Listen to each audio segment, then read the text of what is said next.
ఇప్పుడు మనం ఘటికాచల యోగ నరసింహస్వామిని దర్శించుకోబోతున్నాం. ఇక్కడికి వెళ్ళడానికి చిత్తూరు నుంచి అయినా వెళ్ళొచ్చు, తిరుపతి నుంచి అయినా వెళ్ళొచ్చు, తిరుపతి నుంచి వెళ్ళొచ్చు అనమాట. తిరుపతి నుంచి 30 కిలోమీటర్స్ అని ఉంటుంది. మేము ట్రైన్లో తిరుపతికి చేరుకున్నాము.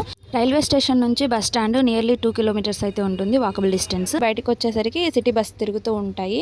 వాటిలో ఎక్కినామంటే బస్ స్టాండ్లో దిగి షోలింగర్ బస్ ఎక్కచ్చు. స్టాండ్ నుంచి 25 కిలోమీటర్స్ అయితే ఉంటుంది. బస్ ఛార్జ్ 25 రూపీస్ అయితే తీసుకున్నారు.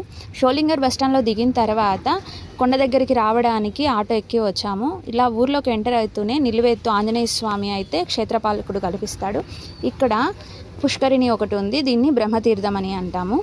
భక్తులు ఈ పుష్కరిణిలో స్నానం ఆచరించి అక్కడున్న వరదరాజస్వామిని దర్శించుకుని టెంపుల్కి అయితే బయలుదేరుతారు. బ్రహ్మతీర్థం నుంచి 2-3 కిలోమీటర్స్ దూరంలోనే మెట్ల మార్గం ఉంటుంది కొండపైకి ఎక్కడానికి.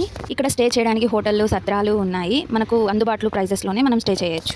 మేము రూమ్ తీసేసుకొని నెక్స్ట్ డే అయితే గుడికి స్టార్ట్ అయ్యాము. ఇప్పుడు టెంపుల్ గురించి నేను తెలుసుకున్న కొన్ని విషయాలు అయితే మీతో షేర్ చేసుకుంటాను. శ్రీ మహావిష్ణువు నరసింహస్వామి రూపంలో దుష్ట సంహారం తర్వాత ఉగ్ర రూపాన్ని వదిలి యోగముద్రలో దర్శనమిచ్చిన క్షేత్రం తిరుగ్గడిగై.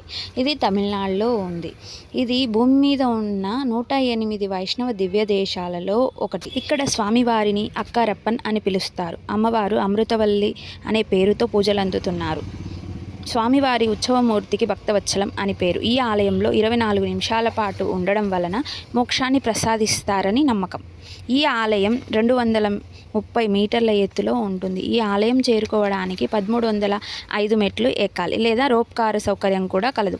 నెలకు 2 రోజులు రోప్ కార్ మెయింటెనెన్స్ ఉంటుంది, కనుక్కొని వెళ్ళండి. ఈ స్వామిని ఘటికాచల యోగ నరసింహస్వామి అని కూడా అంటారు. టెంపుల్లోకి ఎంటర్ అయిన తర్వాత ముందుగా అమ్మవారిని దర్శించుకొని తరువాత స్వామివారిని దర్శించుకుంటాము.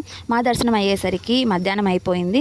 బయటికి వచ్చేసి ప్రసాదాలు అయితే తీసుకొని తిన్నాము.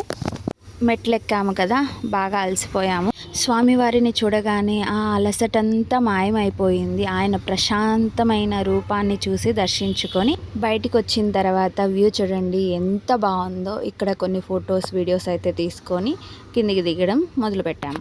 కిందికి వచ్చిన తర్వాత లంచ్ చేసేసి 1 గంట రెస్ట్ తీసుకొని ఆంజనేయ స్వామి కొండ ఎక్కడానికైతే బయలుదేరాము. పెద్దకొండ మెట్ల మార్గం దగ్గర నుంచి చిన్నకొండ మెట్ల మార్గానికి నియర్లీ 1 కిలోమీటర్ దూరం అయితే ఉంటుంది. ఇప్పుడు మనం ఈ చిన్నకొండ మీద ఉన్న యోగా ఆంజనేయ స్వామిని దర్శించుకోవడానికి 406 మెట్లు అయితే ఎక్కాల్సి ఉంటుంది. మెట్ల మార్గంలో పైకి ఎక్కిన తర్వాత మనం యోగా ఆంజనేయ స్వామిని దర్శించుకుంటాము. ఇక్కడ స్వామి యోగ ముద్రలో శంకు చక్రాలతో దర్శనమిస్తారు. ఈ టెంపుల్ని దర్శించుకుంటే సర్వదోషాలు పోతాయని నమ్మకం. Thank you for watching.